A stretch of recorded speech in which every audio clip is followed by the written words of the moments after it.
అనంతపురం జిల్లా పామిడి మండలంలో భారీ గంజాయిని పోలీసులు పట్టుకున్నారు. మండల పరిధిలోని పాల్యం గ్రామంలో గంజాయి విక్రయిస్తున్న 5 మంది గంజాయి విక్రేతలను పోలీసులు అరెస్టు చేశారు.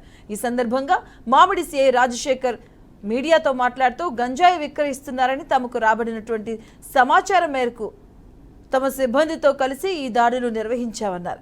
అందులో భాగంగా గంజాయి విక్రయిస్తున్న 5 మంది గంజాయి విక్రేతలను అరెస్టు చేసి వారి వద్ద నుంచి 9 కేజీల 210 గ్రాముల గంజాయి, 1 కారు, 2 ద్విచక్ర వాహనాలు, 5,000 నగదు, 5 సెల్ ఫోన్లను స్వాధీనం చేసుకుని సీజ్ చేశామన్నారు. అనంతరం ముద్దాయిలను కోర్టుకు హాజరుపరిచి రిమాండ్కు తరలించడం జరిగిందన్నారు. గంజాయి అక్రమంగా విక్రయించినా, అక్రమంగా సరఫరా చేసిన అలాంటి వారిపై చట్టపరమైన చర్యలు తీసుకుంటామని మండల ప్రజలకు సీఐ రాజశేఖర్ రెడ్డి హెచ్చరించారు.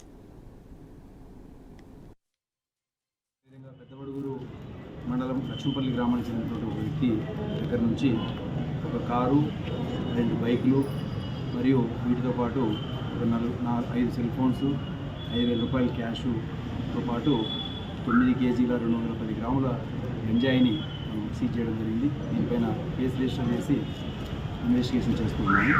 దీంట్లో ప్రధానంగా ఈ యొక్క పాలెం గ్రామానికి చెందినటువంటి శివకుమార్ మరియు అతని మిత్రులైనటువంటి రవితేజ, గోపాలకృష్ణ, అమర్నాథ్ అనేటువంటి ఈ అందరు వ్యక్తులు కలిసి ఈ యొక్క గంజాయిని వైజాగ్ రూరల్ ఏరియా నుంచి కారులో మరియు ట్రైను, బస్సులలో తరలిస్తూ ఇక్కడికి తీసుకొచ్చిన తర్వాత దీన్ని హోల్సేల్గా గుంటకల్లు మరియు అనంతపూర్లో దీన్ని సేల్ చేస్తూ సొమ్ము చేసుకుంటున్నారు.